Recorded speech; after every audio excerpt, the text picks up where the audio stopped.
سامعین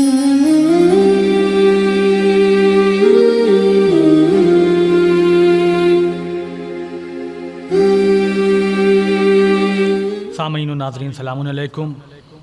جیسا کہ آپ حضرات کو بخوبی علم ہے کہ یہ مجلس 20واں برائے سال ثواب مرحوم مغفور ڈاکٹر حسن اشتیاق رضوی ابن ڈاکٹر اشتیاق حسین رضوی صاحب کے ایصال ثواب کے لیے یہ مجلس کا انعقاد کیا گیا ہے۔ اس وقت کی مجلس کو خطاب فرمائیں گے حجت الاسلام والمسلمین علی جناب مولانا سید محمد اعظم باقری جوراسی صاحب۔ لہٰذا میں مجلس کے آغاز کے لیے حرف التماس لے کے بڑھ رہا ہوں مولوی کوثر صاحب کی خدمت میں کہ وہ ممبر پر تشریف لائیں اور تلاوت کلام پاک کے ذریعے مجلس کا آغاز کریں۔ آپ حضرات ان کے استقبال میں باواز بلند نعرہ صلوات پڑھیں۔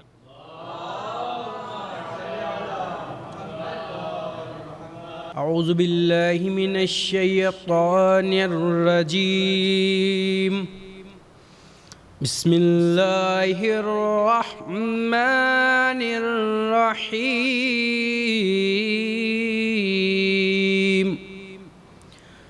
والسماء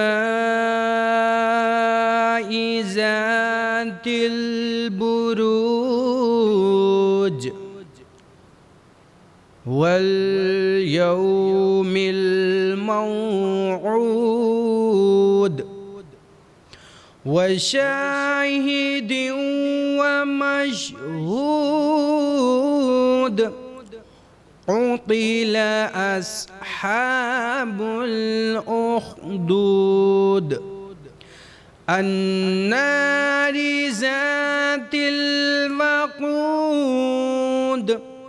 إذ هم عليها قعود وهم على ما يفعلون بالمؤمنين شهود، وما نقموا منهم إلا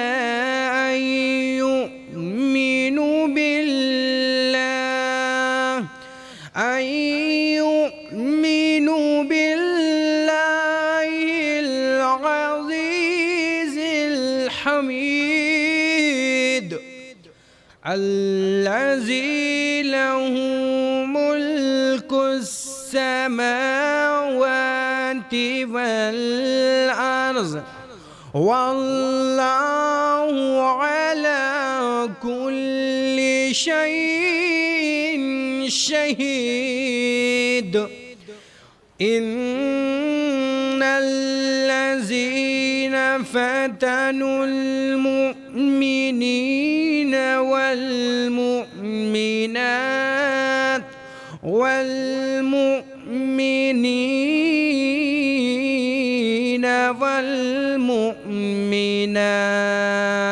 ثم لم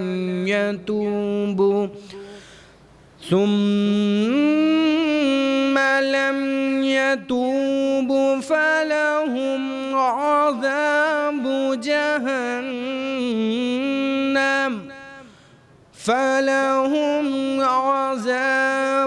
جهنم ولهم عذاب الحريق، إن الذين آمنوا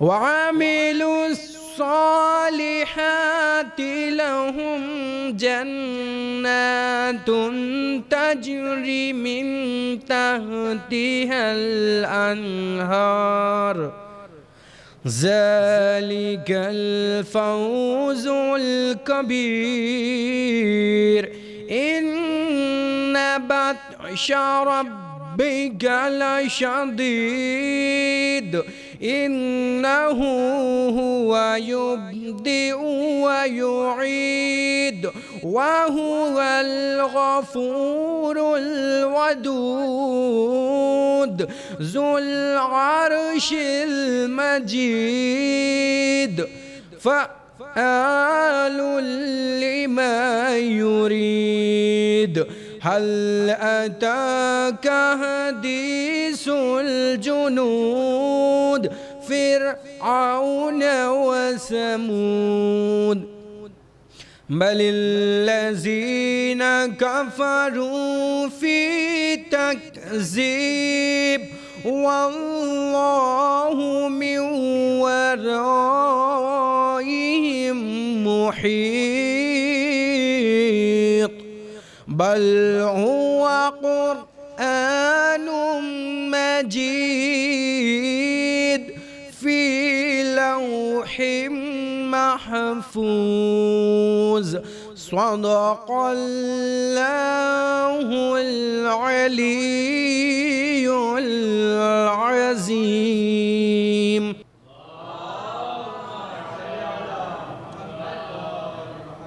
یہ تھے محترم کوثر سلمہ جو تلاوت کلام پاک کے ذریعے مجلس کا آغاز کر رہے تھے.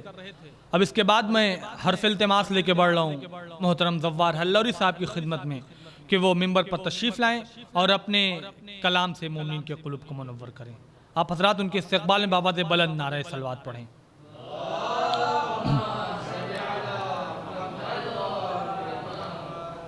مر رہے ہیں لوگ دنیا کی ضرورت کے لیے،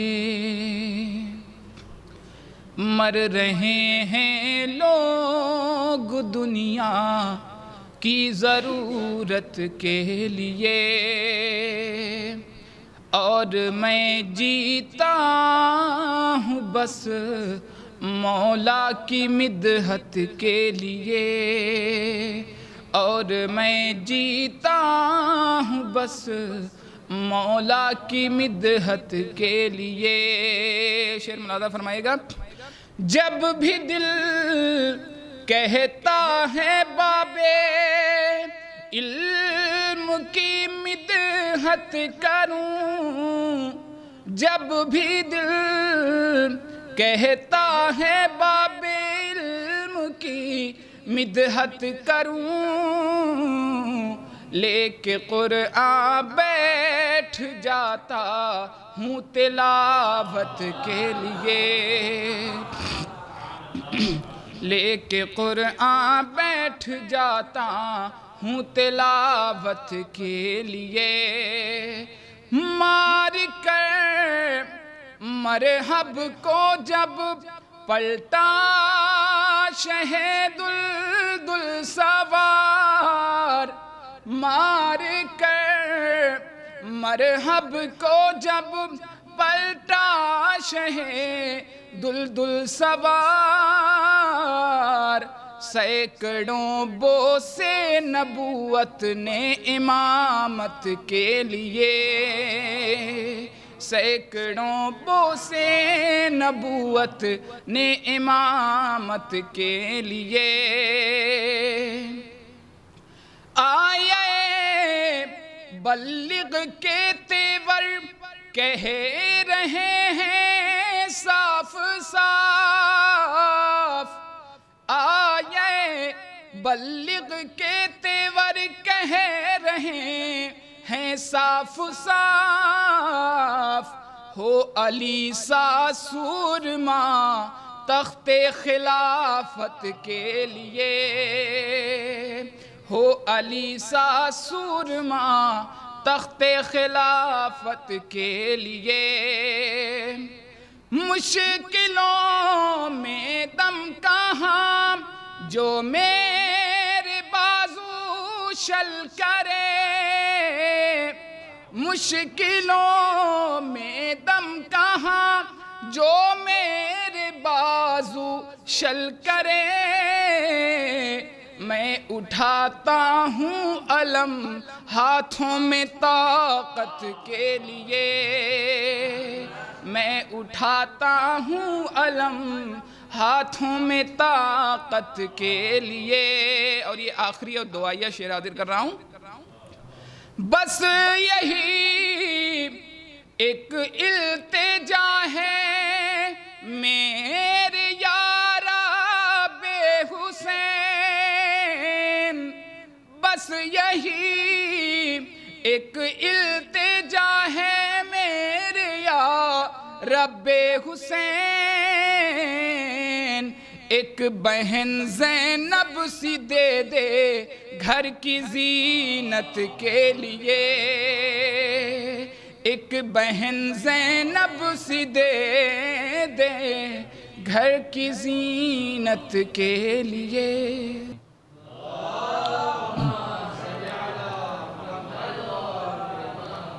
یہ تھے محترم زوار ہلوری صاحب جو مدح مولا میں منظوم نذرانِ عقیدت پیش کر رہے تھے۔ اس سے قبل کہ میں سرکار کو دعوت سخن دوں، سرکار کی خدمت میں حرف التماس لے کے بڑھوں، آپ حضرات کے سے مؤدبانہ و مخلصانہ گزارش ہے کہ ایک مرتبہ سورہ الحمد اور 3 مرتبہ سورہ اخلاص کی تلاوت فرما کر مرحوم حسن اشتیاق رضوی ابن ڈاکٹر اشتیاق حسین رضوی صاحب کی روح کو بخش دیں۔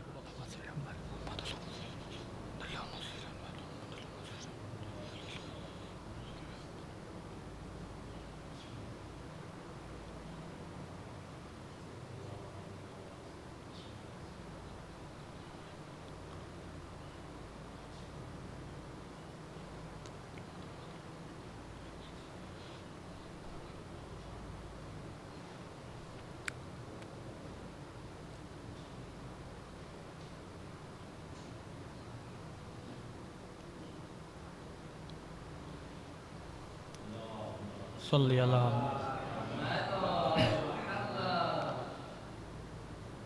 میں سرکار کے استقبال میں ایک مطلع ایک شعر پڑھ کر کے ان کو منبر پر دعوت دیتا ہوں کہ یہ گلوے خشک مولا فوج باطل کے لیے، یہ گلوے خشک مولا فوج باطل کے لیے، موت بن کے آ گیا شمشیر قاتل کے لیے، یہ گلوے خشک مولا فوج باطل کے لیے، موت بن کے آ گیا شمشیر قاتل کے لیے، یہ اگر دشمن کو پانی دیں تو حیرت کس لیے، یہ اگر دشمن کو پانی دیں تو حیرت کس لیے، جن کے بابا شیر منگواتے ہیں قاتل کے لیے، جن کے بابا شیر منگواتے ہیں قاتل کے لیے۔ میں انہی چاروں مصرعوں کے زیر سایہ حرف التماس لے کے بڑھ رہا ہوں استاد محترم علی جناب مولانا سید محمد اعظم باقری جوراسی صاحب کی خدمت میں کہ سرکار منبر پر تشریف لائیں اور اپنے بیان سے مومنین کے قلوب کو منور کریں۔ آپ حضرات ان کے استقبال میں بآواز بلند نعرہ صلوات پڑھیں۔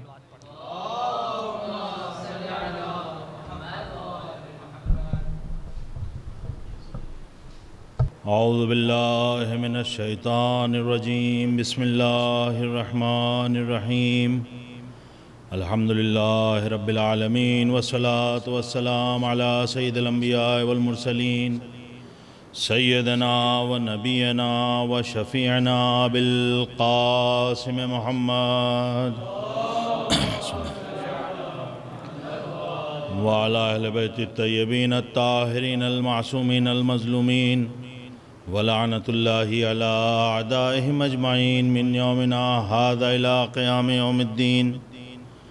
اما بعد فقد قال اللہ تبارک و تعالی فی القرآن الکریم، بسم اللہ الرحمن الرحیم، الا بذکر اللہ تطمئن القلوب۔ صلوات پڑھنے پر محمد و آل محمد۔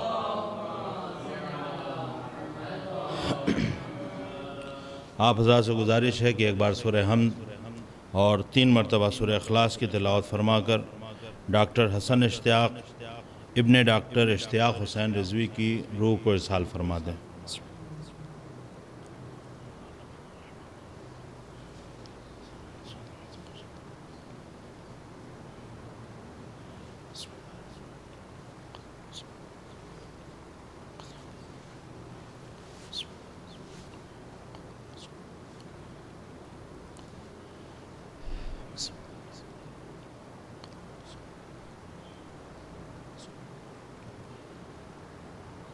صلوات پڑھنے پر محمد و آل محمد۔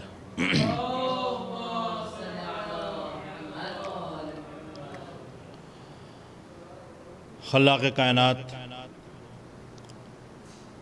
قرآن کریم میں اپنے نیک بندوں کے بارے میں جو ایک اہم نشانی بتا رہا ہے وہ یہ کہ بندے ایسے ہیں کہ جو ذکر الہی کے ذریعے اطمینان قلب حاصل کرتے ہیں، اور پھر اس کے بعد ارشاد ہوتا ہے الا بذکر اللہ تطمئن القلوب، کہ تم آگاہ ہو جاؤ کہ دلوں کے آرامش و سکون کا باعث صرف اور صرف ذکر الہی ہے۔ اس سے پہلے کہ اس حوالے سے کچھ عرض کیا جائے،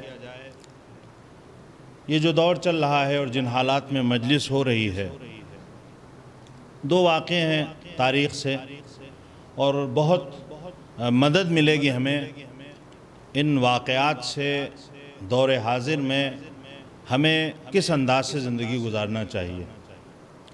یہ جو حالات ہیں یقیناً بہت ہی صبر آزما لمحے ہیں، بہت سے امتحانات سے ہم سب گزر رہے ہیں، اور یہ مجلس بھی جو منعقد ہو رہی ہے ان حالات میں، وہ بھی اسی وجہ سے کہ حالات اجازت نہیں دے رہے ہیں کہ انہیں اس طرح سے برپا کیا جائے جس طرح سے عام دنوں میں ہم مجالس کو برپا کرتے تھے۔ مجلس بھی ایک ایسے انسان کے اصالِ ثواب کی ہے کہ جو خود بھی طبیب تھا، اور خود ان کے والد محترم بھی، جیسا کہ نام میں نے ابھی آپ کے سامنے سورہ فاتحہ کی تلاوت کے لیے جو ان کے والد کا نام بھی ہے، وہ اس سے پہلے وہ بھی ڈاکٹر اور خود مرحوم بھی ڈاکٹر۔ تو یہ واقعہ بھی طبیب ہی سے متعلق ہے، اور ایک ایسے طبیب سے متعلق ہے جو بہت ہی مشہور ہے۔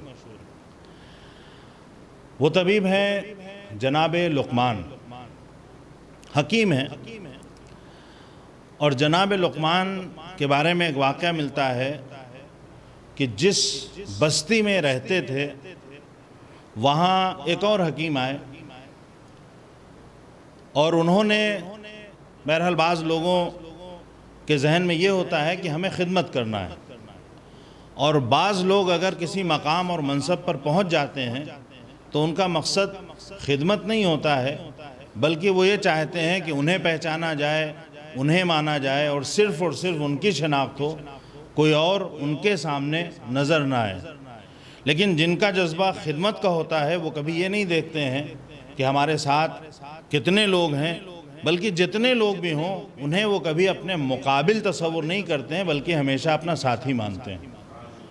کیونکہ جس پیشے سے بھی ہمارا تعلق ہے، اگر اس سے متعلق کوئی اچھا انسان آئے تو وہ ہمارا مددگار ہے، اگر ہماری سوچ مثبت ہے، اور اگر ہماری سوچ منفی ہے تو پھر ہم اسے اپنا مقابل تصور کرتے ہیں۔ نتیجہ یہ ہوتا ہے کہ پھر آپس میں چپقلش بڑھ جاتی ہے، ایک دوسرے کو غلط نگاہوں سے دیکھا جاتا ہے، اور پھر نتیجہ یہ ہوتا ہے کہ صرف اور صرف آپس میں عداوت بڑھتی ہے، اور جہاں عداوت ہوتی ہے وہاں انسان خدمت نہیں کر پاتا ہے۔ کیونکہ خدمت اسی وقت ہو سکتی ہے جب انسان میں آپس میں محبت ہو، یہ محبت ہے جو ہم سے خدمت کرواتی ہے۔ عداوتیں ہمیں بھی بگاڑتی ہیں، ہماری آنے والی نسلوں کو بھی بگاڑتی ہیں۔ اب یہ حکیم یہ چاہتے تھے کہ صرف ان کا نام رہے، تو انہوں نے کہا کہ اس بستی میں صرف ایک حکیم ہونا چاہیے، دو حکیموں کی ضرورت نہیں ہے۔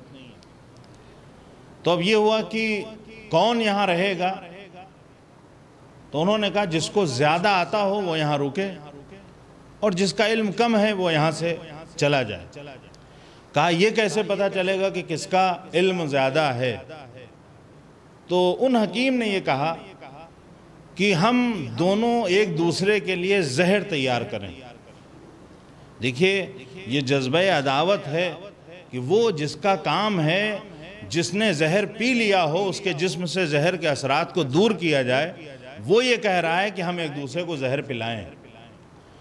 جہاں پر نظریات بدل جاتے ہیں وہاں جس کا کام زہر سے بچانا ہے وہ زہر پلانے پہ آمادہ ہو جاتا ہے۔ انہوں نے کہا کہ ہمیں زہر پلانا ہے ایک دوسرے کو۔ جناب لقمان نے تسلیم کر لیا کہ اب جب ایک دوسرے کو ہم زہر پلائیں گے تو جو مر جائے گا وہ چلا گیا، اور جو بچ جائے گا وہ رہ جائے گا، یعنی پھر کہیں اور جانے کی بات ہی نہیں ہے، یا تو اس دنیا میں رہیے گا یا اس دنیا میں رہیے گا۔ جناب لقمان نے تسلیم کر لیا۔ اب کہا پہلے زہر کون دے گا؟ تو جناب لقمان تیار ہو گئے کہ آپ پہلے زہر دیجئے۔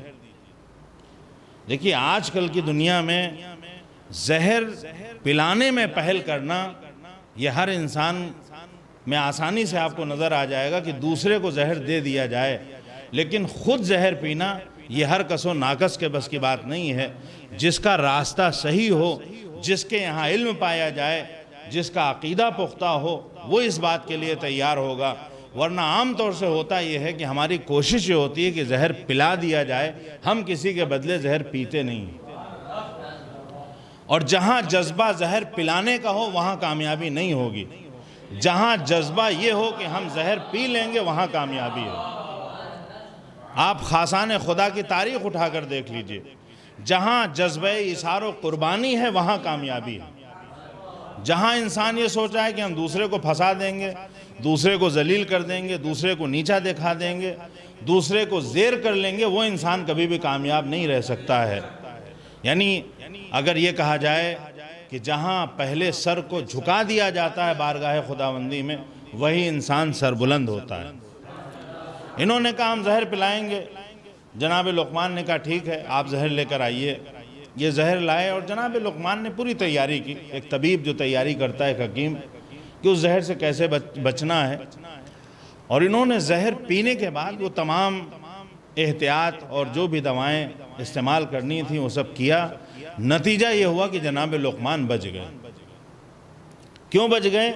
کیونکہ انہیں اس بات پہ یقین تھا کہ ہماری حکمت جو ہے وہ اتنی کارگر ہے کہ وہ ہمیں اس زہر سے بچا لے گی۔ انہوں نے پوری تیاری کی، بچ گئے۔ اب اس کے بعد یہ کہتے ہیں کہ اب آپ زہر کب پلائیے گا؟ تو جناب لقمان نے کہا کہ میرے زہر کو تیار ہونے میں 40 دن لگیں گے۔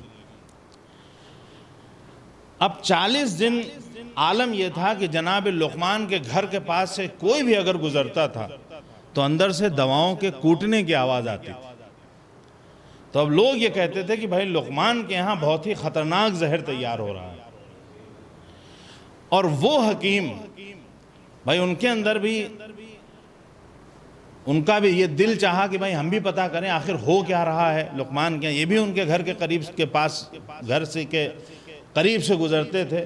تو دوسرے لوگ تو صرف آواز سن کے آتے تھے، یہ جب جاتے تھے تو آواز بھی سنتے تھے اور اس آواز کا اثر بھی لے کے آتے تھے۔ کیوں؟ کیونکہ یہی جو زہر تیار ہو رہا ہے اسے ہم کو پینا۔ 40 دن تک یہ زہر تیار ہوتا رہا، اور جب 40ویں دن جم غفیر میں جناب لقمان وہ زہر لے کر آئے تو جب یہ حکیم آئے ہیں تو ان کا عالم یہ تھا کہ ان کے بخار پہلے سے چڑھا ہوا تھا، ان کے ہاتھ اور پیر کانپ رہے تھے، کیونکہ وحشت کی وجہ سے عالم یہ تھا کہ وہ یہ سوچ رہے تھے کہ نہ جانے کتنا خطرناک زہر تیار ہوا ہے 40 دنوں میں، وہ بھی لقمان جیسے حکیم نے۔ اب اس زہر سے میرا بچ پانا آسان نہیں ہے۔ جناب لقمان نے سب کے سامنے ان کو جیسے ہی زہر دیا، انہوں نے ایک گھونٹ زہر پیا اور فوراً مر گئے۔ لوگوں نے کہا لقمان تم نے کتنا خطرناک زہر بنایا تھا کہ ایک گھونٹ پیتے ہی یہ انسان فوراً مر گیا۔ جناب لقمان نے کہا کہ میں نے اسے جو پلایا ہے وہ زہر تھا ہی نہیں، اس میں زہر نہیں تھا۔ کہا وہ پھر کیسے مر گیا؟ کہا وہ صرف اپنے خوف کی وجہ سے مر گیا، اس کی جان اس کے ڈر نے لے لی ہے۔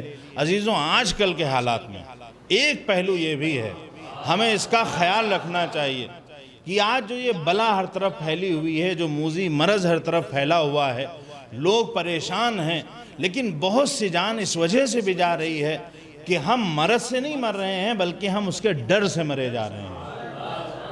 یعنی اگر انسان کے دل پہ ڈر طاری ہو جاتا ہے تو پھر اس کو وہ مرض نہیں مارتا ہے بلکہ اس کا ڈر اس کی جان لے لیتا ہے۔ لہٰذا ہمیں اس دور میں اس بات کا خیال رکھنا چاہیے کہ ہمیں احتیاط تو پوری کرنا چاہیے لیکن مرض سے ڈرنا نہیں چاہیے، کیونکہ اگر ہم ڈر جائیں گے تو یہ ڈر ہماری جان لے لے گا۔ اور عزیزوں یہی فارمولہ اور یہی اصول ہمیں اس میدان میں بھی دیکھنا ہے جہاں ہمارا میدان عقیدت کا میدان ہو، جہاں ہمارے دین اور مذہب کا میدان ہو۔ اس میدان میں بھی ہمیں اس بات کا خیال رکھنا ہے کہ ہمارے اوپر ڈر حاوی نہیں ہونے پائے، کیونکہ اگر ڈر حاوی ہو جاتا ہے تو نہ ہم دین کے رہ جاتے ہیں نہ دنیا کے رہ جاتے ہیں۔ گزشتہ کچھ دنوں میں ایک مثال ہمارے سامنے آئی ہے، کچھ لوگوں نے دین کا سودا کر لیا صرف ایک ووٹ کے بدلے میں، کیوں انہوں نے سودا کیا؟ کیوں ایسے لوگوں نے مرتد کو ووٹ دیا؟ کیونکہ ان کے اوپر ڈر حاوی ہو گیا تھا کہ اگر ہم اس کو ووٹ نہیں دیں گے تو یہ ہمیں اقتدار سے ہٹا دے گا۔ جہاں ڈر حاوی ہو جاتا ہے وہاں انسان عقیدے سے بھی جاتا ہے، دنیا سے بھی جاتا ہے اور آخرت سے بھی جاتا ہے۔ صلوات پڑھ دیں بر محمد و آل محمد۔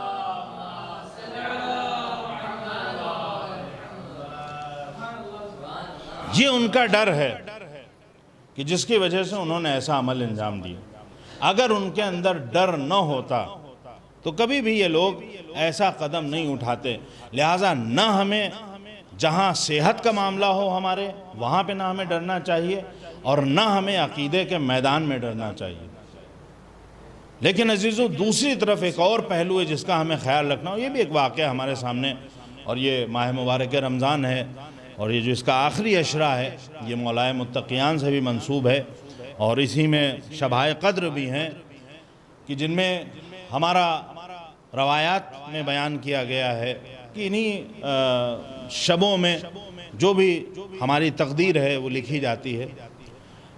یہ جو ایام ہے مولائے کائنات سے منسوب ہیں، تو مولائے کائنات کی زندگی میں ایک واقعہ ملتا ہے، اور یہ بھی ہمارے لیے بہت ہی کارآمد ہے آج کل کے دور میں کہ ہمیں کیا کرنا چاہیے۔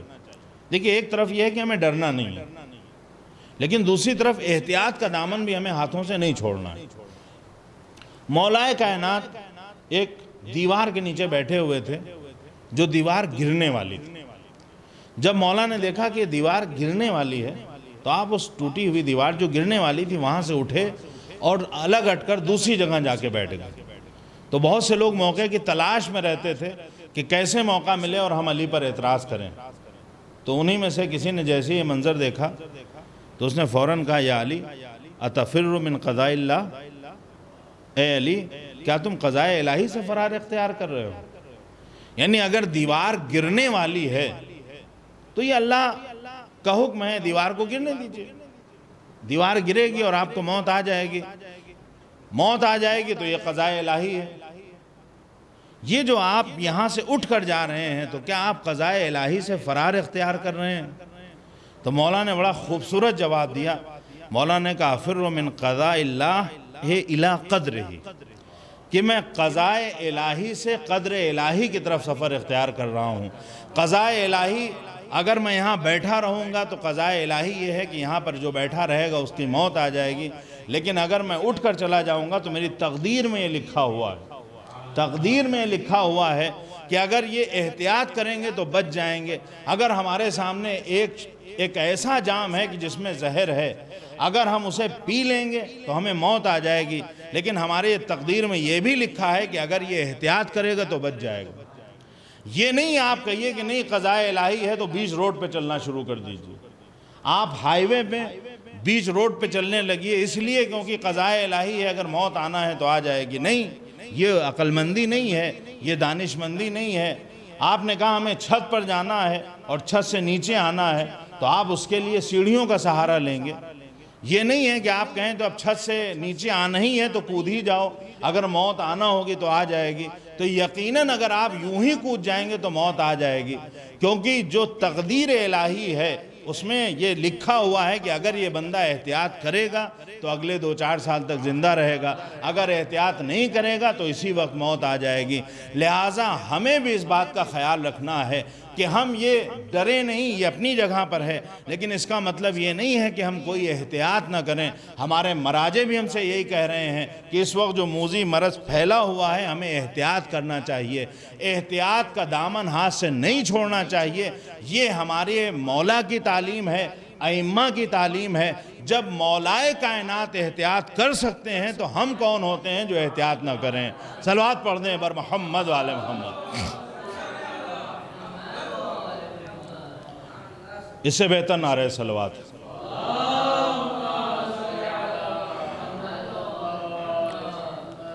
جب مولائے کائنات احتیاط کر رہے ہیں، ہم جن کے ماننے والے ہیں، اور شیعہ علی کا مطلب ہی یہ ہے، ہم علی کے چاہنے والے ہیں۔ شیعہ کا معنی کیا ہے؟ شیعہ وہ جو پیروی کرے، جو اپنے مولا کے نقش قدم پر چلے، اور یقیناً مولائے کائنات کے نقش قدم پر چلنا بڑا سخت ہے۔ وہ بھلے ہی ہم دعویٰ کر لیں کہ ہم مولا کے چاہنے والے ہیں، ہم ان کے عقیدت مند ہیں، ہم ان کے ماننے والے ہیں، لیکن مولا کے راستے پر چلنا، ان کے بتائے ہوئے راستے پر چلنا اتنا آسان نہیں۔ لہٰذا بہت اہم ہے کہ ہم احتیاط بھی کریں اور اس کے ساتھ ساتھ ہمارے اندر خوف بھی نہیں ہونا چاہیے، اور یہ اسی وقت ہوگا کہ جب انسان کو اپنے خدا پر مکمل بھروسہ ہو۔ اسی لیے قرآن میں جو ارشاد ہو رہا ہے، الا بذکر اللہ تطمئن القلوب، کہ آگاہ ہو جاؤ کہ اللہ کی یاد سے، یاد الہی سے دلوں کو اطمینان ملتا ہے۔ تو دلوں کو اطمینان کیوں ملتا ہے یاد الہی سے؟ جہاں اس کا ایک مصداق یہ ہے کہ آپ خدا کی قرآن کی تلاوت کریں اور خدا کو یاد کریں، وہیں دوسری طرف اپنے زندگی کے ہر شعبے میں یاد الہی ہونا چاہیے۔ اگر انسان کے دل میں یاد الہی ہے تو اگر اس نے صحیح طریقے سے اپنے خدا کو یاد رکھا ہے تو پھر اس کا دل مطمئن رہے گا۔ کیوں مطمئن رہے گا؟ اگر اس کے اوپر ظلم کیا جائے گا تو وہ اس ظلم سے ہراساں اور پریشان نہیں ہوگا، بلکہ اسے پتہ ہے کہ میرا پروردگار وہ ہے جو ایک دن اس ظالم سے حساب لینے والا ہے۔ جس کو یہ پتہ ہو کہ اس ظالم سے ایک دن حساب لیا جائے گا وہ شخص مطمئن رہے گا، اور جسے یہ نہیں پتہ ہو کہ ظالموں کا ایک دن حساب ہونا ہے اس کا دل نامطمئن رہے گا۔ جو خداوند عالم کی رحمتوں کو دیکھ رہا ہے اس کا دل مطمئن رہے گا کہ خداوند عالم ہمارے اوپر رحمتیں نازل کرنے والا ہے، لہٰذا وہ خدا کی رحمتوں سے مایوس نہیں ہوگا۔ جس کو یہ پتہ ہے کہ میرا خدا میرے ایک نیک عمل کے بدلے میں 10 گنا جزا دینے والا ہے، بلکہ بعض روایات میں ہے کہ 700، یا بعض روایات میں ہے کہ اس کی کوئی انتہا نہیں ہے، خدا ایک عمل کے بدلے میں کتنی جزا دینے والا ہے۔ اور دوسری طرف اگر ہم گناہ کر رہے ہیں تو ہمارے ایک عمل کے بدلے میں سزا وہ ایک ہی دینے والا ہے۔ جہاں جزا ملنے میں کوئی لمٹ نہ ہو اور سزا صرف ایک ہی بار ملنا ہو، تو پھر انسان جب ایسے خدا کو ماننے والا ہوگا تو اس کے دلوں میں اطمینان پایا جائے گا، وہ مضطرب نہیں ہوگا۔ اگر انسان کا یہ عقیدہ ہے کہ ہمارا خدا وہ ہے، اس خدا کو ماننے والا ہے، اس خدا کو چاہنے والا ہے کہ جس کے بارے میں جانتا ہے کہ جو ہماری برائیوں کو چھپانے والا ہے لیکن ہماری نیکیوں کو ظاہر کرنے والا ہے، اگر ہمیں یہ عقیدہ ہے کہ خدا ہماری برائیوں کو چھپانے والا ہے اور ہماری نیکیوں کو ظاہر کرنے والا ہے، تو ہمارے دل کو اطمینان حاصل ہو جائے گا۔ آپ نے دیکھا ہوگا کہ دنیا میں اکثر یہ ہوتا ہے کہ انسان اگر تھوڑا سا بھی کام کرتا ہے تو اس کا دل یہ چاہتا ہے کہ اگر ہم نے ایک تھوڑا سا نیک کام کیا ہے تو اس کی خوب تصویریں کھینچی جائیں، اسے سوشل میڈیا پہ ڈال دیا جائے، اسے لوگوں کی نگاہوں میں آیا جائے، اسے بتایا جائے۔ کیونکہ اس کا دل یہ چاہتا ہے کہ لوگوں کو ہمارا جو ہم نے نیک کام کیا ہے اس کی خبر ہونا چاہیے۔ اس کی ساری توجہ یہ ہے کہ لوگ ہمارے نیک کام سے، جو بھی اچھا کام ہم نے کیا اس سے باخبر رہیں۔ لیکن جو خاصان خدا ہوتے ہیں، جن کا خدا پہ بھروسہ ہوتا ہے، انہیں پتہ ہے کہ ہم کہیں بھی عمل کریں، کوئی سا بھی عمل کریں، ہر جگہ ہمارا خدا دیکھنے والا ہے۔ جب خدا دیکھنے والا ہے تو کسی اور کو دکھانے کی ضرورت نہیں ہے۔ صلوات پڑھتے ہیں بر محمد و آل محمد۔ جہاں خدا پر بھروسہ ہو وہاں اطمینان قلب ہے۔ بہت سے واقعات ہیں تاریخ میں، آپ نے سنا ہوگا جناب ابراہیم کا واقعہ کہ کس طرح سے ان کے لیے لکڑیاں جمع کی جاتی ہیں۔ تاریخ میں ملتا ہے کہ تقریباً 1 مہینے تک لکڑیاں جمع کی گئیں، اور لکڑیاں جمع کرنے میں عالم یہ تھا کہ وہ لوگ جو مریض تھے، جن کو اب اپنی زندگی کی امید نہیں تھی، تو انہوں نے وصیت کر دی تھی کہ ہمارے ترکے سے لکڑیاں خرید لینا وہاں پہ آگ لگانے کے لیے۔ بہت سی عورتیں جو مشقت کر کے کام کر کے بہت محنت اور زحمتوں والا انہوں نے پیسے کمائے تھے، انہوں نے اپنے پیسے مخصوص کر دیے۔ یہاں تک تاریخ میں ملتا ہے کہ بعض وہ لوگ جو بیمار تھے، انہوں نے، جیسے ہم لوگ نظر کرتے ہیں کہ اگر صحیح ہو گئے تو فلاں کام کریں گے، تو انہوں نے یہ نیت کر رکھی تھی اس دور میں کہ اگر ہم صحیح ہو گئے تو ابراہیم کو جلانے کے لیے لکڑیاں دیں گے۔ یعنی سوچیے آپ، اس پیمانے پر اس طرح سے لکڑیاں جمع کی گئیں ایک بہت بڑے میدان میں، اور اتنی لکڑیاں جمع ہو گئیں کہ اب جب جناب ابراہیم کو پھینکنا تھا تو وہ شیطان نے، تاریخ آپ کے سامنے ہے، اس نے آگے بتایا کہ کس طرح سے پھینکو، کیونکہ کوئی قریب نہیں جا سکتا تھا، اس ایریے سے کوئی پرندہ اڑ کے نہیں گزر سکتا تھا، اتنی حدت تھی آگ میں۔ اور پھر اس کے بعد جب جناب ابراہیم کو پھینکا گیا جب یہ آگ کی طرف جا رہے تھے تو جبرائیل امین آتے ہیں اور آ کے کہتے ہیں جناب ابراہیم سے الکا حاجہ، اے ابراہیم کیا تمہاری کوئی حاجت ہے؟ تو بہت ہی خوبصورت جواب دیا انہوں نے، اما الیک فلا، کہ ہماری ضرورت تو ہے لیکن تم سے نہیں ہے، حاجت تو ہے لیکن تم سے نہیں ہے۔ تو پھر انہوں نے کہا کہ پھر اپنے رب سے سوال کرو۔ تو انہوں نے کہا کہ مجھے اپنے رب سے سوال کرنے کی ضرورت نہیں ہے، میرا رب میرے حال سے بہتر واقف ہے، میرا رب میرے حال سے بہتر واقف ہے، اسے پتا ہے کہ میں کس حالت میں ہوں، اب مجھے اس سے مانگنے کی ضرورت ہے نہیں ہے۔ یعنی اتنا زیادہ بھروسہ اپنے پروردگار پر کہ میرا خدا ہمیں دیکھ رہا ہے، میرا خدا جان رہا ہے کہ میں کس حالت اور کس کنڈیشن میں ہوں، لہٰذا وہ میری مدد کرے گا۔ اور جہاں پر اتنا بھروسہ ہے خداوند عالم پر، وہاں نتیجہ یہ ہوتا ہے کہ وہ آگ جس کے لیے لوگوں نے لکڑیاں اور ایندھن 1 مہینے تک جمع کیا، ساری بستی نے، سارے شہر نے، اور جتنے بڑے پیمانے پہ آگ لگائی گئی، جب اس آگ کے جناب ابراہیم قریب پہنچتے ہیں اور اس آگ میں جاتے ہیں تو حکم یہ ہوتا ہے کونی بردم و سلامہ، وہ آگ ٹھنڈی ہو جاتی ہے، اور اس طرح سے ٹھنڈی ہو جاتی ہے کہ گویا وہ گلے گلزار ہو۔ یعنی آپ یہ سوچئے کیوں ایسا ہوا؟ کیونکہ جناب ابراہیم کو اتنا بھروسہ ہے اپنے خدا پر۔ اور یہاں ایک اور چیز قابل ذکر ہے کہ اگر خداوند عالم نے صرف یہ کہہ دیا ہوتا کہ آگ ٹھنڈی ہو جا، تو خدا کے حکم سے وہ آگ اتنی ٹھنڈی ہو جاتی کہ اس ٹھنڈک میں جناب ابراہیم کا جینا محال ہو جاتا۔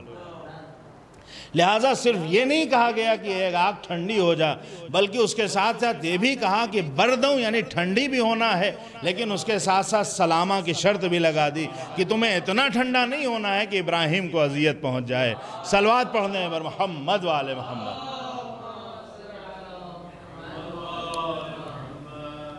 یہ اطمینان کیوں ہے؟ صرف اس لیے ہے کیونکہ خدا پر بھروسہ ہے۔ آج جو ہمارے لیے بہت سی پریشانیاں ہیں، جو بہت سی مشکلات ہیں، وہ اس لیے ہیں کیونکہ ہمیں خدا پر بھروسہ نہیں ہوتا۔ اگر ہم پریشانیوں میں گھر جاتے ہیں تو ہم ان ذریعوں کی طرف بھاگتے ہیں جو دنیاوی ذریعے ہیں، جن سے امید نہیں ہے کہ یہ ہماری صحیح طریقے سے مدد کر پائیں گے یا نہیں۔ دیکھیے، کوشش اپنی جگہ ہے، تلاش اپنی جگہ ہے، لیکن خدا کے علاوہ کسی اور سے ساری امیدیں وابستہ کر لینا یہ الگ بات ہے۔ انسان محنت کرے، زحمت کرے، کوشش کرے، مریض ہے تو ڈاکٹر کے یہاں جائے گا، لیکن ڈاکٹر کو خدا مان لے، یہ صحیح نہیں ہے۔ یہ ہماری کوشش ہے کہ ہم ڈاکٹر کے یہاں جائیں گے، لیکن شفا خدا کے ہاتھ میں ہے۔ جہاں یہ عقیدہ ہوتا ہے وہاں انسان دنیا میں بھی کامیاب ہے اور آخرت میں بھی کامیاب ہے۔ خود خداوند عالم نے ہم سے مطالبہ کیا ہے کہ تم ہماری مدد کرو، ہم تمہاری مدد کریں گے۔ تم ہماری مدد کرو، ہم تمہاری مدد کریں گے۔ ہم یہ سوچتے ہیں کہ خدا کی مدد ہم کیسے کر سکتے ہیں؟ خدا کی مدد کرنے کا سب سے آسان طریقہ یہ ہے کہ جو خدا نے احکامات نازل کیے ہیں ہم اس پر عمل کرتے جائیں، یعنی حکم الہی کو مانتے چلے جائیں، گویا ہم خدا کی مدد کر رہے ہیں۔ اور در حقیقت یہ خدا کی مدد نہیں ہے، بلکہ اگر ہم احکام الہی پر عمل کر رہے ہیں، احکام الہی کیا ہے؟ لوگوں کے ساتھ نیکیاں کرو، تمہیں جھوٹ نہیں بولنا ہے، کسی کو دھوکہ نہیں دینا ہے، جو مشکل میں ہے اس کی مدد کرنا ہے، ہر موقع پہ خدا کا شکر کرنا ہے، خدا کے جو نیک بندے ہیں ان کا خیال رکھنا ہے۔ جب اس طرح سے گناہوں سے دور رہنا ہے، جب اس طرح سے ہم خدا کی مدد کریں گے تو یہ در حقیقت خدا کی مدد نہیں ہے بلکہ خود کی مدد ہو جاتی ہے۔ جہاں خدا نے اپنی مدد کا مطالبہ کیا ہے وہاں ہماری ہی مدد کی ہے، اپنی مدد نہیں کروائی ہے۔ صلوات پڑھ دیں بر محمد و آل محمد۔ لہٰذا یہ ہم اپنی مدد کر رہے ہیں، ہم خدا کی مدد نہیں کر رہے ہیں۔ لیکن ہمارے ساتھ یہ ہوتا ہے کہ ہمیں اطمینان قلب نصیب نہیں ہوتا ہے۔ دور حاضر میں ایک جو بہت بڑی پریشانی ہے وہ یہ ہے کہ ہماری زندگی ایک ایسی زندگی ہے کہ جو نہ مکمل طریقے سے اسلامی زندگی ہے اور نہ ہی مکمل طریقے سے جو غربی طور و طریقہ ہے، نہ مکمل طریقے سے ہماری وہ زندگی۔ اسلامی زندگی اس لیے نہیں ہے، بہت سے مقامات پر، بہت سی جگہ پر ہماری زندگی اسلامی ہے۔ ہم کیا ہیں؟ ہم نماز پڑھتے ہیں، رمضان ہے، ہم مسلمان ہیں، ہم روزہ رکھتے ہیں، ہم اگر زکوٰۃ دینا ہو تو زکوٰۃ دیتے ہیں، خمس نکالنا ہو تو خمس نکالتے ہیں، یہ ہماری اسلامی زندگی۔ لیکن پھر اس کے بعد جو دوسری ہماری زندگی شروع ہوتی ہے، مثال کے طور پر ہم کو شادی بیاہ کرنا ہے، تو شادی بیاہ جب ہم کرتے ہیں تو اس میں بہت کچھ غیر اسلامی ہو جاتا ہے۔ ہماری جو لائف اسٹائل ہے، وہ جو زندگی گزارنے کا انداز ہے، اس میں ہمارے پاس بہت کچھ غیر اسلامی ہے، یعنی وہ غرب سے متاثر ہیں، ہم مغرب سے متاثر ہو جاتے ہیں۔ نتیجہ یہ ہوتا ہے کہ آدھی زندگی ہماری اسلامی رہتی ہے، بہت سی جگہ پر ہماری زندگی غرب سے متاثر ہو جاتی ہے، پوری طرح سے نہ اسلامی زندگی ہوتی ہے کہ جو اسلام کی معنویت ہے اس کا فائدہ اٹھا لیں، نہ پوری طرح سے ہماری زندگی مادی رہ جاتی ہے کہ جو غرب کی مادیت ہے ہمیں اس کا فائدہ مل جائے۔ نتیجہ یہ ہوتا ہے کہ ہماری صورت ایسی ہو جاتی ہے، ایک ایسی آدھی ادھوری زندگی کہ جس کے لیے یہ کہا جا سکتا ہے کہ ایک ایسی زندگی کہ نہ خدا ہی ملا نہ وصال صنم، نہ ادھر کے رہے نہ ادھر کے رہے۔ صلوات پڑھ دیں بر محمد و آل محمد۔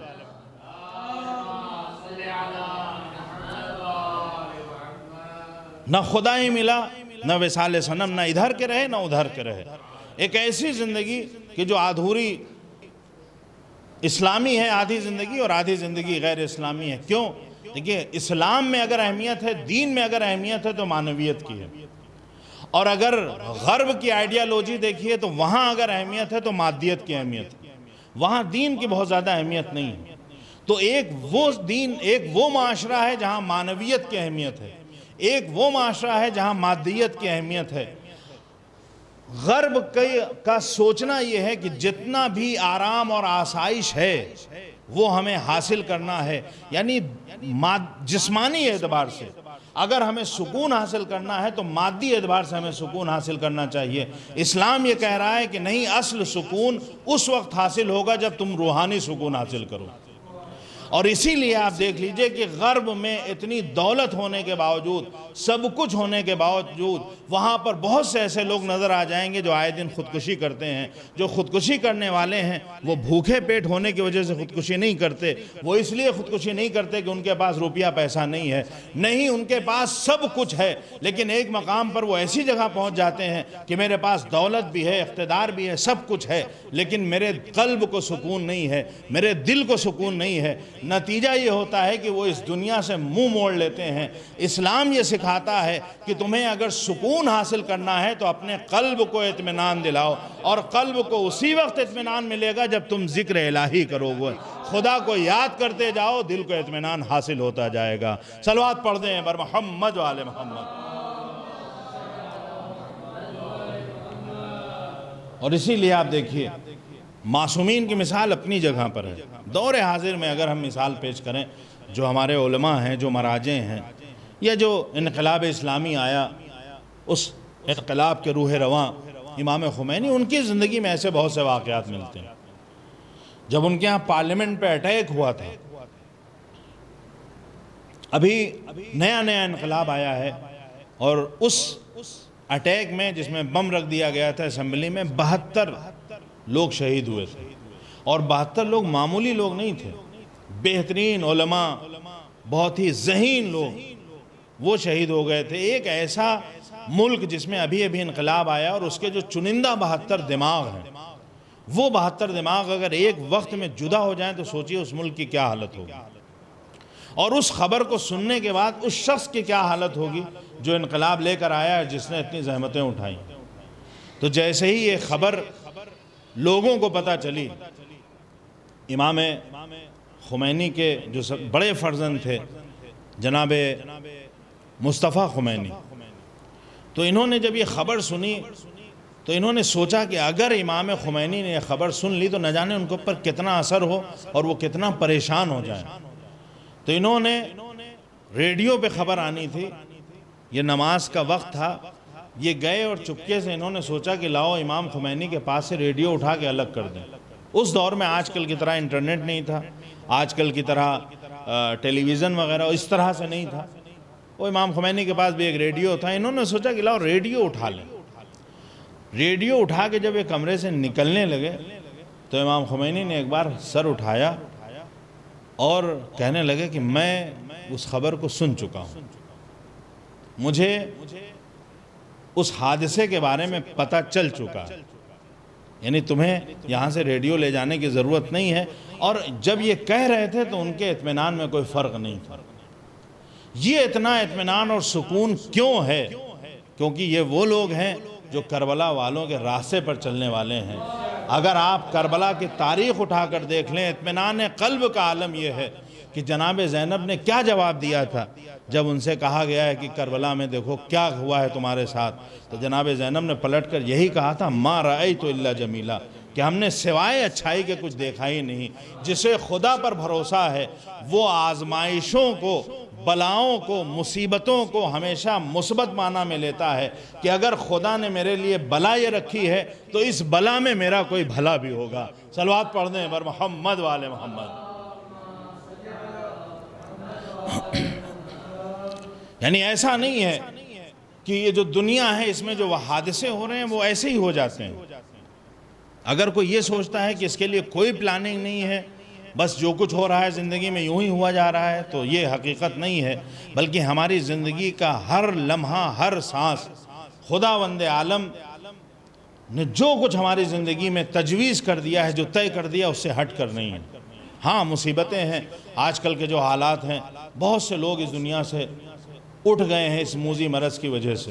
مصیبتیں ہیں، پریشانیاں ہیں، لیکن یہ مصیبتیں اور پریشانیاں اس کا مطلب یہ نہیں ہے کہ اس کا کوئی مثبت پہلو نہیں. اگر کسی انسان کو آزمائش میں ڈالا جاتا ہے تو اس آزمائش کے مثبت نتیجے بھی ہوتے ہیں.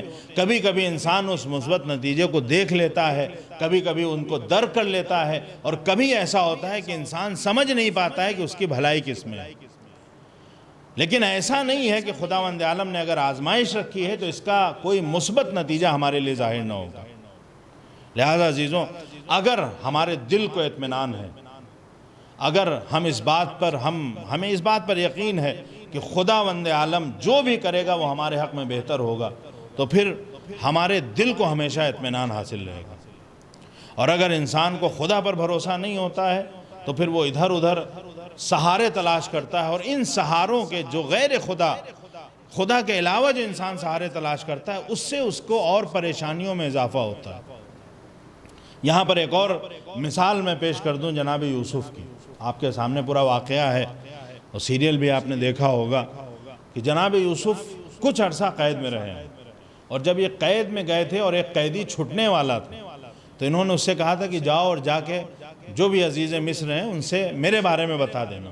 اور وہ جو قید سے انسان نکلا وہ بھول گیا تھا، اور اسے 1-2 سال بعد یاد آیا کہ ایک قیدی وہاں ایسا تھا جس نے مجھ سے یہ کہا تھا. اور پھر اس نے جب بتایا، اور پھر اس کے بعد جناب یوسف کو رہائی حاصل ہوئی، تو جناب جبرائیل ان کے پاس آئے. انہوں نے کہا یہ بتاؤ یوسف کہ تمہیں اتنا خوبصورت اور حسین کس نے بنایا؟ تو انہوں نے کہا میرے پروردگار نے. کہا یہ بتاؤ کہ تمہارے بھائیوں سے زیادہ جو تمہارے والد کے دل میں تمہاری محبت تھی، اس محبت کو ان کے دل میں کس نے رکھا؟ انہوں نے کہا میرے پروردگار نے. کہا یہ بتاؤ جب تمہیں کنویں میں ڈال دیا گیا تو اس کنویں کی طرف قافلے کو کس نے پہنچایا؟ ظاہر سی بات ہے قافلہ کسی اور طرف بھی جا سکتا تھا، اس کنویں تک قافلہ کیوں آیا؟ انہوں نے کہا کس نے پہنچایا؟ کہا میرے پروردگار نے. اور جب ان کو کنویں میں ڈالا گیا تھا تو اوپر سے پتھر بھی پھینکا گیا تھا. کہا وہ جو پتھر تمہاری طرف آ رہا تھا اس پتھر سے تمہیں بچایا کس نے؟ انہوں نے کہا میرے پروردگار نے. کہا یہ بتاؤ جب مصر کی عورتوں نے تمہارے خلاف سازش کی تھی تو اس سازش سے تمہیں بچانے والا کون تھا؟ کہا اس سازش سے بچانے والا بھی میرا پروردگار تھا. کہا پھر تمہارا خدا یہ تم سے پوچھ رہا ہے یوسف کہ پھر آخر ایسا کیا ہو گیا کہ تم کو جب مدد مانگنا ہوئی تو تم نے اس پروردگار سے مدد نہیں مانگی بلکہ عزیز مصر کے پاس پیغام بھیجوا دیا؟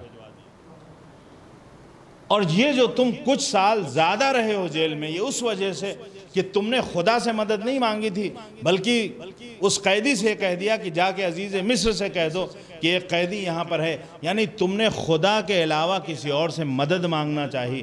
یہ جو کچھ سال زیادہ تم جیل میں رہے ہو یہ اسی وجہ سے رہے ہو کہ تم نے کسی اور سے مدد چاہی تھی. اگر تمہیں پتہ ہے یہ میرے الفاظ ہیں، اگر ہمیں پتہ یہ ہے کہ ہر بند دروازے کی چابی خدا کے پاس ہے تو پھر ہم اس سے بات جا کے سوال کریں گے جس کے پاس ان دروازوں کی چابی ہے، ہم اس کے پاس نہیں جائیں گے کہ جس کے اختیار میں کچھ بھی نہ ہو۔ صلوات پڑھ دیں بر محمد و آل محمد۔ اس سے بہتر نعرہ صلوات۔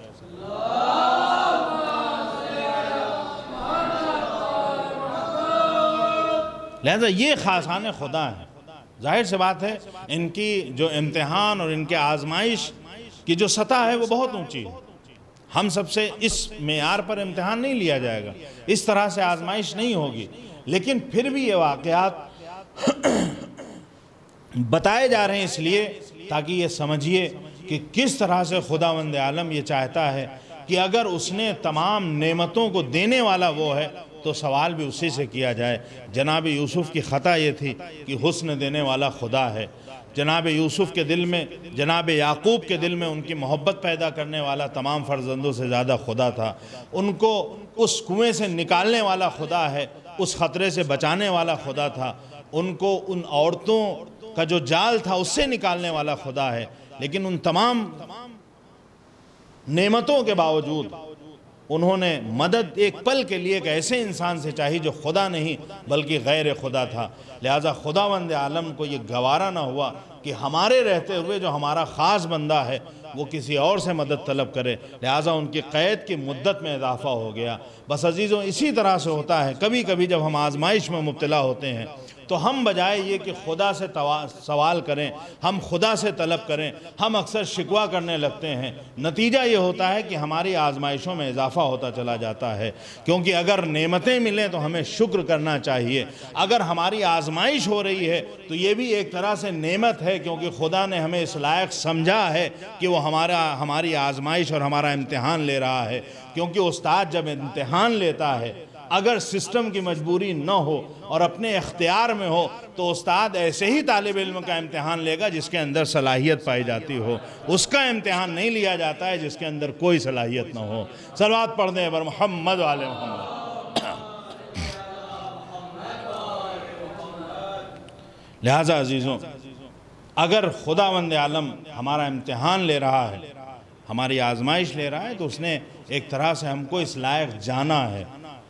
اور اگر ہمیں یہ پورا بھروسہ ہے کہ خداوند عالم کے محضر میں ہم ہیں، ہر وقت ہم اس کی نگاہ میں ہیں، ہمارے جتنی بھی نعمتیں ہیں، دنیا میں جو کچھ بھی ہے اور اس کے بعد کے جو مرحلے ہیں، ہر جگہ ہمارا مونس، ہمارا مددگار خدا ہے، تو پھر ہم کسی اور در پر نہیں جاتے ہیں۔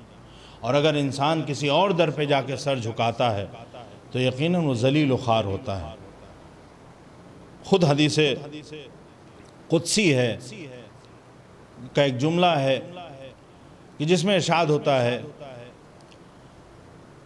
غالباً جناب موسیٰ سے کہ لوگ یہ جو عزت تلاش کر رہے ہیں، اکثر ہوتا ہے کہ ہم عزت اور سربلندی چاہتے ہیں، لیکن اس عزت اور سربلندی کو ہم کہاں تلاش کرتے ہیں؟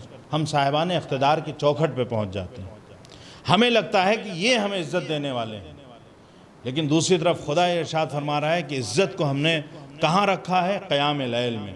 جب بندہ رات کی تاریکی میں جاگ کر اپنے خدا کی عبادت کرتا ہے تو خداوند عالم ایسے بندے کو وہ عزت اور سربلندی عطا کرتا ہے جو کسی اور کو عطا نہیں کی جاتی ہے۔ ایسا بندہ جس کو خدا سے عزت حاصل ہو، اس کی عزت دائمی ہوتی ہے۔ اور یہ جو دنیاوی اقتدار پانے والوں سے لوگ عزت حاصل کرتے ہیں، جب تک اقتدار رہتا ہے تب تک ظاہری عزت ہوتی ہے، جہاں اقتدار چلا جاتا ہے وہاں صاحب اقتدار بھی ذلیل ہوتا ہے اور اس کے ماننے والے بھی ذلیل و خوار ہو کر رہ جاتے ہیں۔ صلوات پڑھ دیں بر محمد و آل محمد۔ اس سے بہتر نعرہ صلوات۔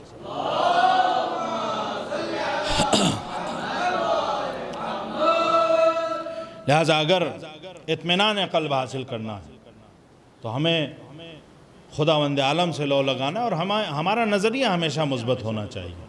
یہ نہیں ہونا چاہیے یہ جو آج کل بہت سی چیزیں جو اطمینان قلب ہمیں حاصل نہیں، اس کی ایک وجہ یہ بھی ہے کہ انسان خدا کے بتائے ہوئے راستے پر نہیں چلتا ہے، بلکہ ہوتا یہ ہے کہ ہم جہاں رہ رہے ہیں ہمیں فکر یہ رہتی کہ ہمارا پڑوسی کیا کر رہا ہے، ہمیں فکر یہ رہتی کہ فلاں صاحب یہ کیا کر رہے ہیں۔ نتیجہ یہ ہوتا ہے کہ جب آپ ہمیشہ دوسروں کی فکر میں الجھے رہیں گے تو پھر آپ پریشان ہی رہیے گا، آپ کو اطمینان قلب حاصل نہیں ہوگا۔ اگر انسان کو اپنی فکر ہو کہ ہمیں اپنی دنیا اور اپنی آخرت کیسے سنوارنا ہے تو وہ انسان مطمئن رہے گا۔ اگر ہم لوگوں نے اگر ہمارے اوپر ظلم بھی کیا ہے، کسی بہت ہی بڑے فلاسفر کا یہ جملہ ہے کہ انہوں نے کہا کہ اگر کوئی آپ کے اوپر ظلم کر رہا ہے اور آپ کا مال چھین لے رہا ہے تو یہ ظلم کرنا اور یہ مال چھین لینا یہ اتنا اہم نہیں ہے جتنا اس ظلم کو اپنے ذہن میں رکھنا اور اس مال کو اپنے ذہن میں رکھنا کہ فلاں نے ہمارا مال چھین لیا ہے، اسے نہ بھلانا، یہ جتنا زیادہ ہمارے ذہن و دل کو تکلیف دیتا ہے، مال چھن جانے سے اتنی تکلیف نہیں ہوتی ہے۔ یعنی اگر ہم برے خیالات کو ہمیشہ اپنے ذہن سے چپکائے بیٹھے رہیں گے تو ہمیں سکون نہیں حاصل ہوگا۔ اگر سکون حاصل کرنا ہے تو ہمیں خداوند عالم کی یاد کو تازہ کرنا ہوگا، ہر مقام پہ ہر موقع پہ اس کا ذکر کرنا ہوگا، اس کی یاد کو تازہ رکھنا ہوگا۔ نتیجہ یہ ہوگا کہ ہمیں اطمینان قلب حاصل ہو جائے گا، اور جب انسان اس منزل کمال پر پہنچ جاتا ہے تو خود خداوند عالم ایسے انسان کو نفس مطمئنہ کی سند دے دیتا ہے۔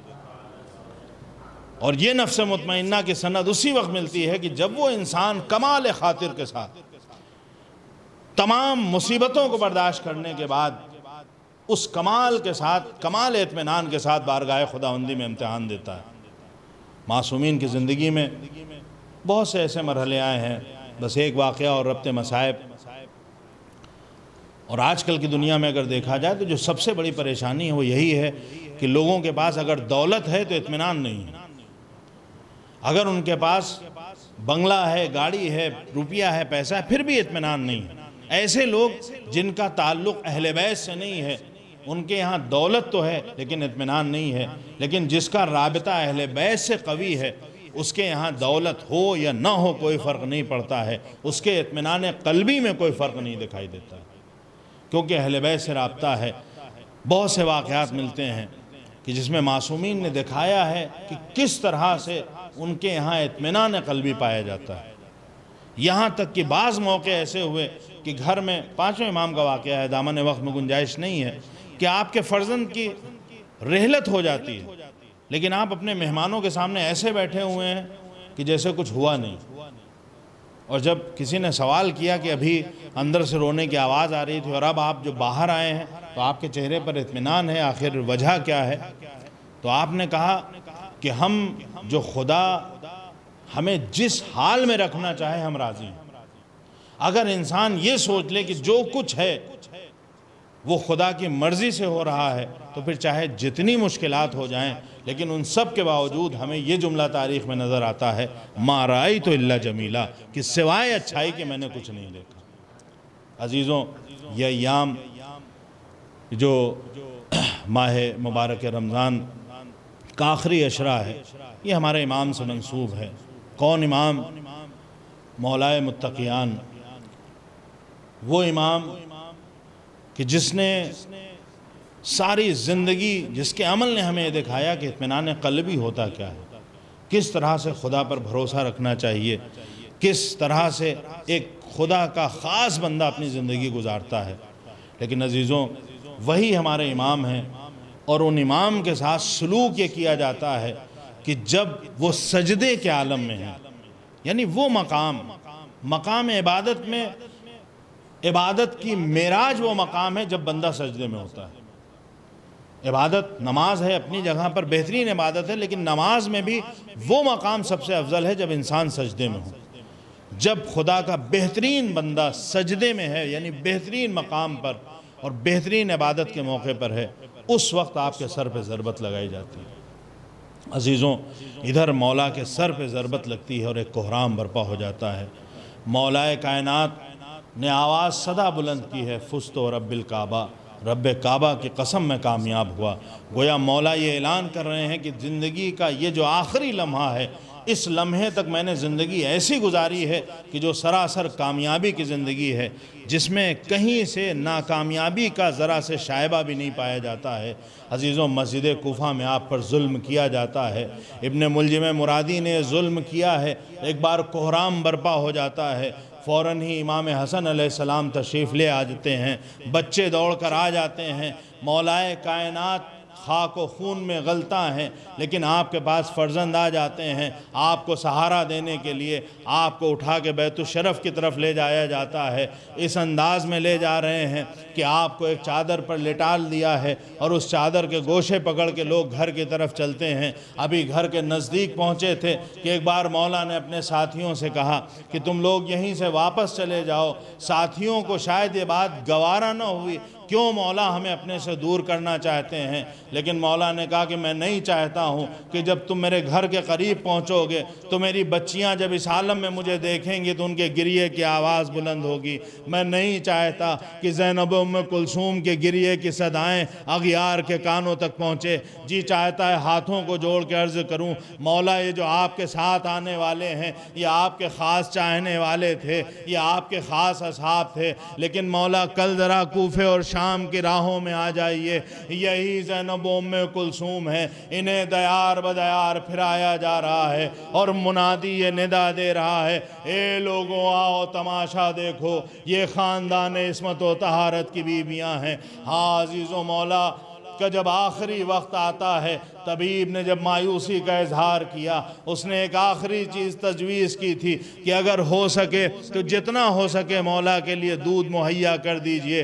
جب کوفے کے بچوں تک یہ خبر پہنچی کہ مولا کائنات کو دودھ کی ضرورت ہے تو چھوٹے چھوٹے بچے اپنے حصے کا دودھ لے کر کوزوں میں مولا علی کے گھر کی طرف چل دیے۔ جب یہ بچے پہنچے ہیں گھر پہ تب تک مولا کی شہادت ہو چکی تھی۔ جی چاہتا ہے عرض کروں، مولا آج طبیب نے آپ کے لیے دودھ تجویز کیا، چھوٹے چھوٹے بچے کوزوں میں دودھ لے کر حاضر ہو گئے، لیکن کل کربلا کے میدان میں آئیے، ایک 4 سال کی بچی ہے، بابا کو شہید کر دیا گیا ہے، چچا مار ڈالا گیا ہے، بھائی کا لاشا پامال کر دیا گیا ہے، ننھے سے علی اصغر کے گلے پہ تیر لگا ہے، علی اکبر کا کلیجہ چھلنی ہو چکا ہے، لیکن اس چھوٹی سی پیاسی بچی کو کوئی پانی پلانے والا نہیں ہے۔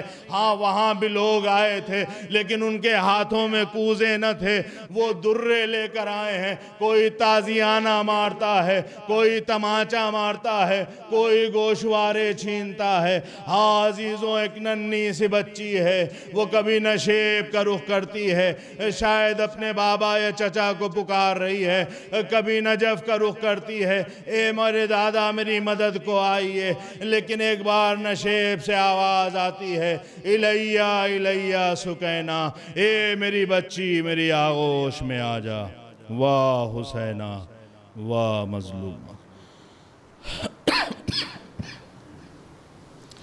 سيعلم الذين ظلموا أي منقلب ينقلبون انا للہ وإنا إلیہ راجعون۔ بار الہ ہماری اس مختصر سی عبادت کو قبول فرما۔ بار الہ تجھے ذکر کا واسطہ، ان آنسوؤں کا واسطہ، بار الہ اس ذکر کو، ان آنسوؤں کو مرحوم کی بخشش کا وسیلہ قرار دے۔ بار الہ اس ذکر کو مرحوم کے درجات کی بلندی کا وسیلہ قرار دے۔ بار الہ ان آنسوؤں کو مرحوم کی مغفرت کا وسیلہ قرار دے۔ بار الہ جو بیمار ہیں انہیں بیمار کربلا کے صدقے میں شفائے کامل و عاجل عنایت فرما۔ بار الہ تجھے اہل بیت کا واسطہ، تجھے اس ماہ مبارک رمضان کا واسطہ ہے، جو موذی مرض ہے اسے دنیا کے تمام انسانوں سے دور فرما۔ بار الہ جہاں جہاں بھی شیعان حیدر کرار موجود ہیں ان کی جان مال عزت و آبرو کی حفاظت فرما۔ بار الہ ہمارے علماء کرام مراج اعظام کا سایہ ہمارے سروں پر قائم و دائم رکھ۔ بار الہ منتقم خون حسینی کے ظہور میں تعجیل فرما اور ہمیں اس لائق بنا کہ جب ہمارے وقت کے امام کا ظہور ہو تو ہمارا شمار ان کے ساتھیوں میں ہو۔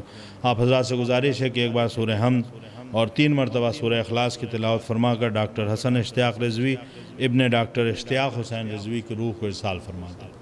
بسم اللہ الرحمن الرحیم۔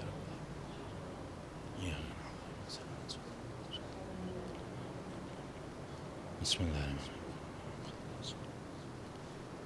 بسم اللہ الرحمن الرحیم۔ بسم اللہ الرحمن الرحیم۔